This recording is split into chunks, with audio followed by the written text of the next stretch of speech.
Bismillahirrahmanirrahim. Alhamdulillah wassalatu wassalamu ala Rasulillah wa ala alihi wa sahbihi wa man walah. Wa ba'd, assalamu alaikum warahmatullahi ta'ala wabarakatuh. Nandito na naman po ako ngayon para magbigay sa inyo ng mga kwento na siguro may mga kwento na narinig na natin at mga kwento na siguro bago pa lang natin maririnig, na sana naway makakuha tayo ng magandang aral sa mga kwentong isishare ko sana sa inyo. Siguro naririnig nyo lang ang pangalan na Jurej, pero hindi nyo alam kung sino ba talaga siya. May hadis ang Propeta Muhammad sallallahu alaihi wasallam. Sinabi niya sa hadis ni Bukhari at ni Muslim, an Abi Hurairah radhiyallahu anhu an Nabi sallallahu alaihi wasallam qala lam yatakallam fil mahdi illa thalatha. Sa hadis ni nayulat ni Abi Hurairah radhiyallahu anhu na katuhanan ng Nabi Muhammad sallallahu alaihi wasallam at kanyang sinabi na walang mga bata o kaya mga batang nasa duyan pa lang ay nagsasalita na maliban sa tatlo lamang. Tatlong mga bata na nasa duyan pa lang, sila ay nagsasalita na naiintindihan ng mga tao. Salasatun takallamu antakahumullahu alladhi yantikul hijarah. Tatlong mga bata na nasa duyan pa lang, nagsalita na sila. Pinasalita sila ng Allah subhanahu wa ta'ala na siyang nagpapasalita sa mga bato. Pag pinasalita niyang bato, magsasalita. Fatakallam wal julud yawm al-qiyamah fatatahaddath. At hindi lang mga bato, pagdating sa kabilang buhay, pati ang ating mga katawan, mga parts ng mga katawan natin ay magsasalita. Dahil ang magpapasalita sa kanila ay ang Allah subhanahu wa ta'ala. Yung tatlong ito, unahin ko muna dito sa kwentong ito ay si Jurej. Naririnig lang siguro natin ang pangalang Jurej, pero hindi natin alam kung ano ba talaga ang kwento sa kanya. Sa panahon niya, nagsalita ang batang nasa, kumbaga maliit pa lang, nasa duyan pa lang. Itong kwento ni Jurej na nabanggit din sa hadis ni Bukhari. Si Jurej, siya ay isang lalaki sa mga Banu Israel na malakas ang kanyang pananampalataya.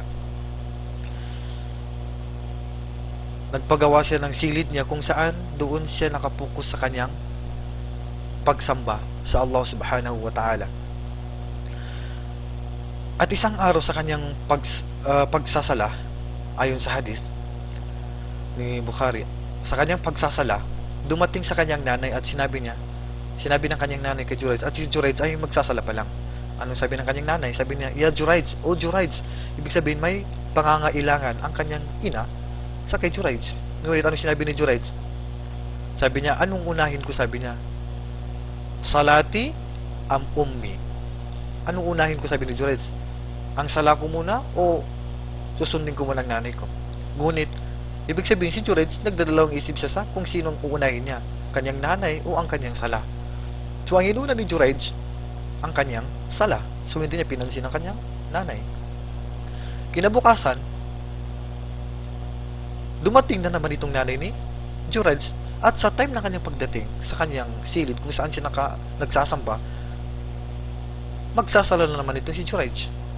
At tinawag naman siya ng kanyang nanay. Sabi niya, ya Jurej. Ibig sabihin, may kailangan na naman itong nanay ni Jurej sa kanya. So naman ang sinabi ni Jurej, salati as-salati am ummi. Ibig sabihin, sinabi ni Jurej, anong unahin ko? Sabi niya, ang aking sala o ang aking ina? Ngunit ang inuna pa rin ni Jurej ang kanyang sala. Pangatlong araw, ganun na naman, dumating na naman ang nanay ni Jurej, at sa time na pagdating ng nanay ni Jurej, si Jurej ay nagsasala na naman. So ganun din ang sinabi ng kanyang nanay, ya Jurej. Ibig sabihin, tinatawag na si Jurej kasi may gusto siyang kunin kay Jurayj o kaya bakit may gusto niyang iutos. Pero anong ginawa ni Jurayj? As-salati am ummi? Ano bang unahin ko, ang aking ina o ang aking sala? Inuna pa rin ni Jurayj ang kanyang sala. So medyo nagtampo ang kanyang nanay. So nagdua siya. Anong sinabi ng kanyang nanay? Ya Rab, Allahumma la tumithu hatta yandura ila wujuhil mumisat. Ang sinabi ng nanay ni Jurayj, Ya Allah, wag mo muna siyang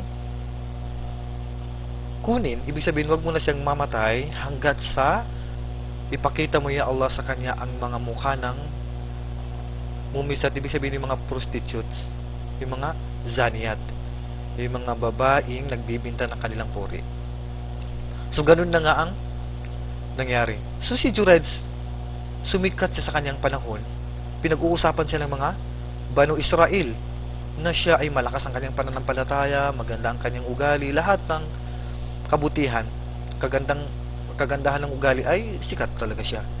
Hanggat sa dumating itong babaeng nagbibinta ng kanyang puri o kaya prosti, na narinig niya na pinag-uusapan si Jurayj at kanyang linapitan itong mga Banu Israel at kanyang sinabi sa kanila, gusto niyo bang akitin ko si Jurayj?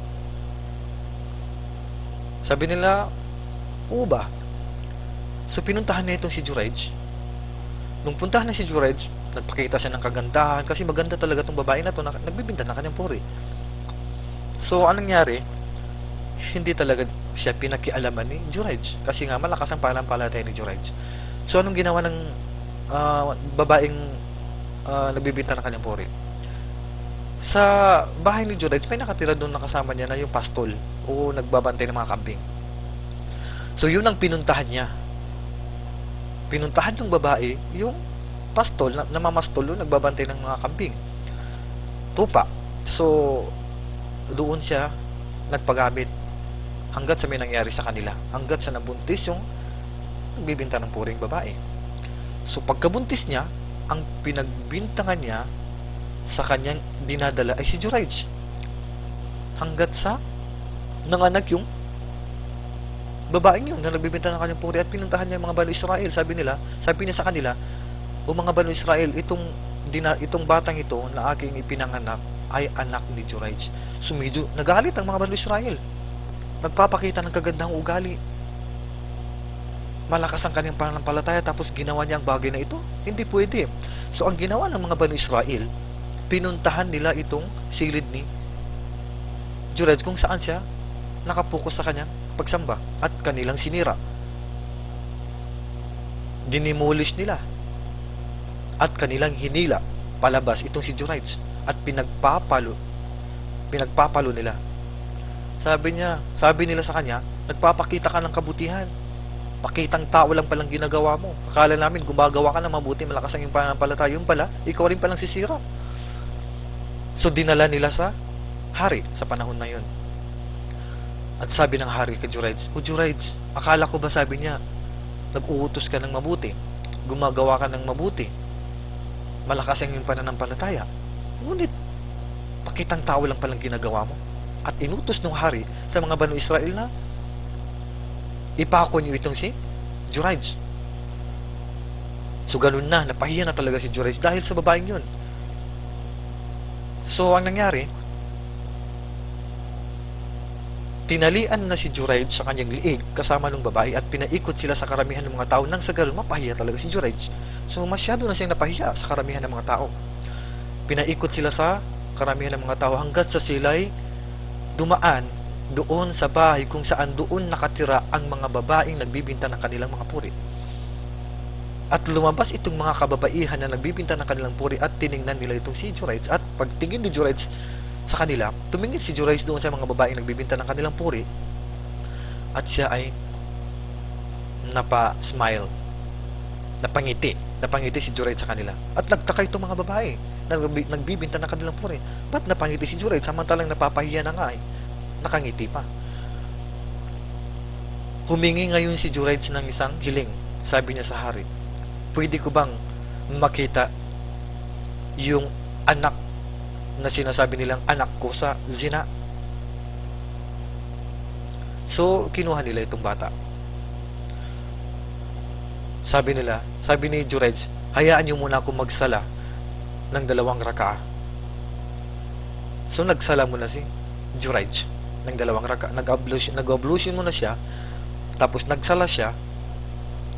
Nung siya ay makapagsala, pinuntahan niya itong batang. Siyempre, bagong panganak pa yun. Pinuntahan niya.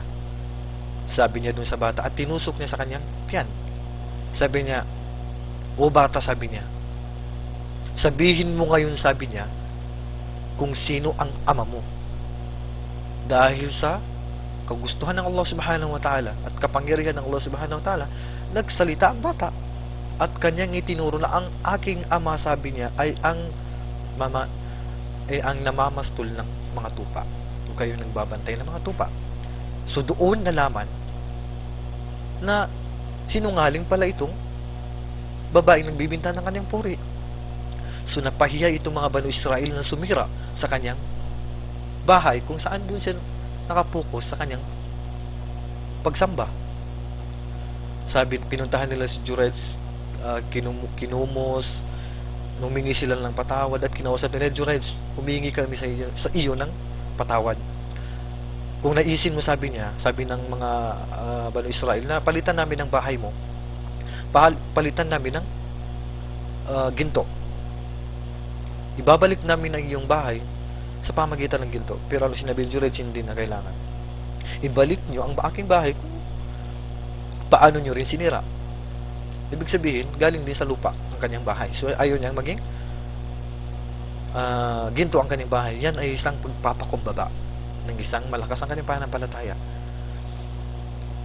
So, bakit napangiti si Jurej nung mapatingin siya sa mga babaeng nagbibinta ng puri? Siya ay napangiti dahil naalala niya ang panalangin ng kanyang ina na wag muna siyang mamamatay hanggat sa makita niya ang mga mukha ng mga babaeng nagbibinta ng kanilang puri. So yun, kaya bakit siyang umitim. So ang mga aral na makukuha natin doon, sabi ni Imam An-Nawawi na yung sala na pinagsasalahan ni Jurej sa time na dumating ang kanyang ina is sunna lamang. So kapag dumating ang iyong ina at tinawag ka, unahin mo ang iyong ina. At tandaan natin na isa sa mga dua o panalangin na tatanggapin ng Allah subhanahu wa ta'ala ay dua ng ina.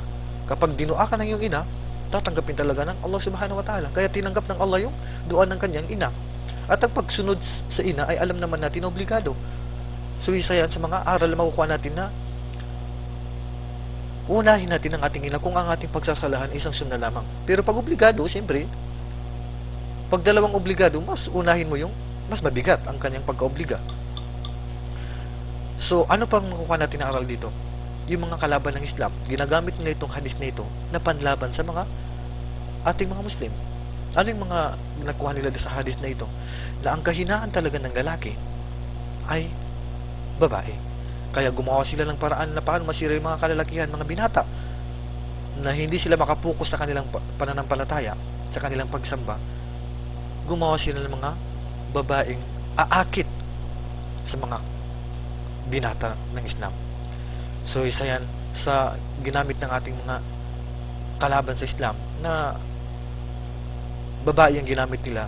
Yun kasi ang kahinaan ng mga lalaki. At isa yan sa mga kafitna sa umma ng Propeta Muhammad sallallahu alaihi wasallam. So, kayo na lang pong bahala kung anong mga aral na makukuha natin dito. At marami pong aral na makukuha natin sa hadith na ito. Nang sa ganun, ang akin lamang po dito na hindi lang po naririnig natin na ang pangalang Jurej, ngunit hindi natin alam kung sino ba talaga siya. So isa lamang siya sa mga nabanggit ng Propeta Muhammad sallallahu alaihi wasallam na sa panahon niya ay nagsalita ang bata na nasa duyan pa lang, ibig sabihin bata pa lang. Hindi pa pwedeng magsalita. So sa susunod inshallah, ikukwento ko rin inshallah kung sino pa yung nagsalita na nasa duyan pa lang. Bata na nagsalita nasa duyan pa lang. So tatlo yung binanggit ng propeta.